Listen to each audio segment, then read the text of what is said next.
الطلبة الأعزاء، السلام عليكم ورحمة الله وبركاته. تجربتنا لهذا اليوم هي عن كيفية تنصيب برنامج Xilinx ISE Design Suite 14.7 على Windows 10. بعد فتح الضغط والدخول إلى داخل فولدر Xilinx ISE، دبل كليك على ال X Setup.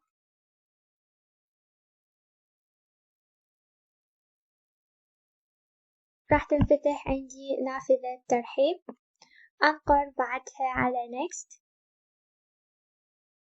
راح تنفتح عندي هاي النافذة المتعلقة باللايسنس Agreement. أخلي Enable قدام الcheck box حتى أقبل Terms Conditions، وبعدها أنقر على Next.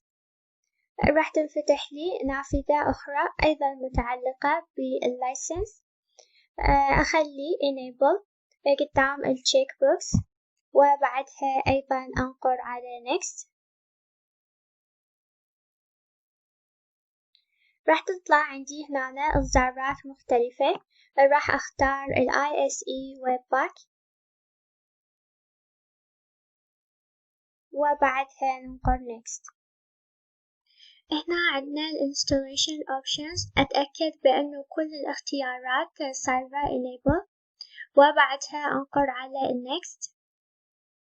هنا راح أنتقل إلى ال Destination Directory أو ال Directory اللي راح أنصب بيه السوفت وير مالتي. أنا هنا راح أبقي على C.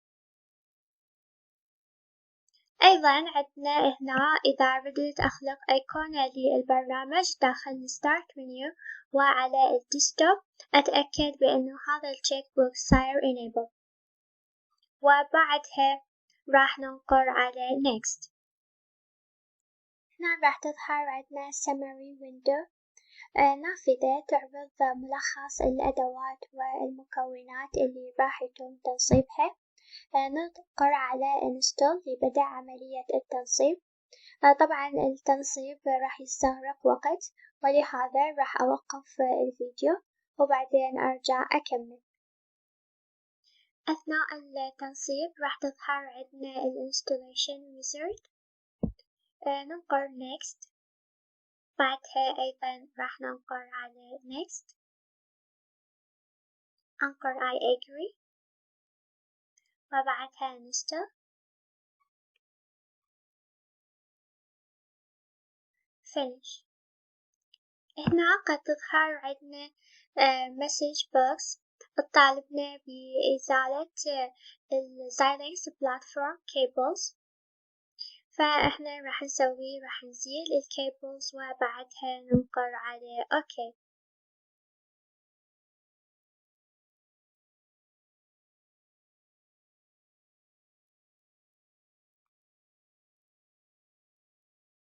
بعدها هنا راح يبدي يكمل عندي عملية التنصيب. هنا عندنا التنصيب اكتمل. راح ننقر على Finish.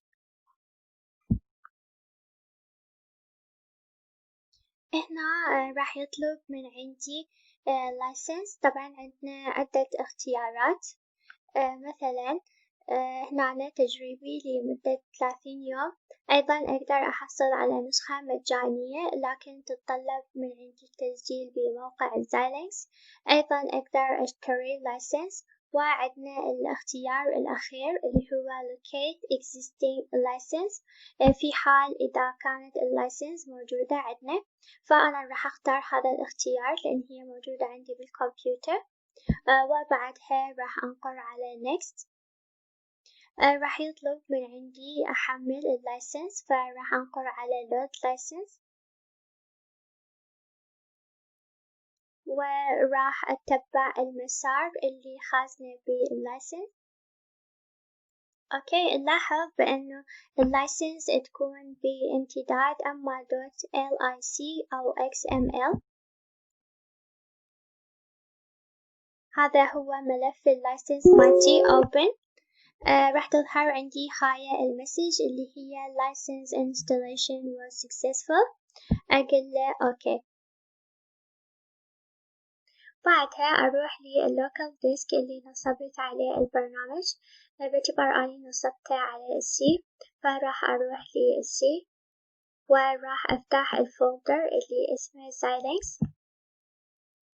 وبعدها راح أفتح الفولدر اللي هو 14.7، وبعدها الفولدر اللي هو ISE وبعدها الفولدر اللي هو ISE. راح ندور على الفولدر اللي اسمه LIB.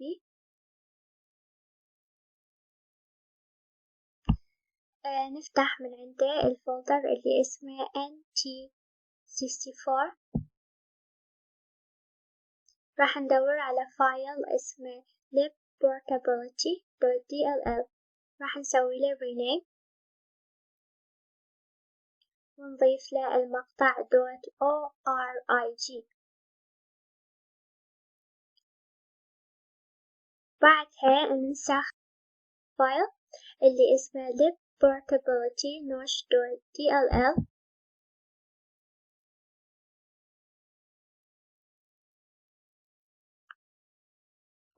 بعد أن نسخته أسوي paste وأسوي له rename وأشيل منه كلمة الcopy وكلمة نشر، فيبقى عندي فقط libportability.dll. بعدها أروح إلى الفولدر اللي هو ISEDS وأختار الفولدر اللي اسمه common وأفتحه. أروح للفولدر اللي اسمه lib وأيضا أفتح NT64 وأسوي paste. فايل القديم اللي هو اسمه libportability.dll أضيف له المقطع اللي هو .org واللي يحتوي على كلمة نشر. راح نمسح كلمة نشر.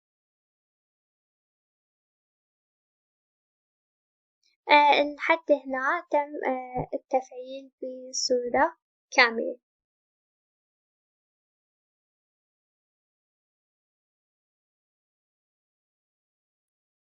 هسه إذا نجي نجرب البرنامج راح نشوفه يشتغل بصورة طبيعية. طبعا لحد هنا تنتهي محاضرتنا لهذا اليوم. شكرا جزيلا لاستماعكم، والسلام عليكم ورحمة الله وبركاته.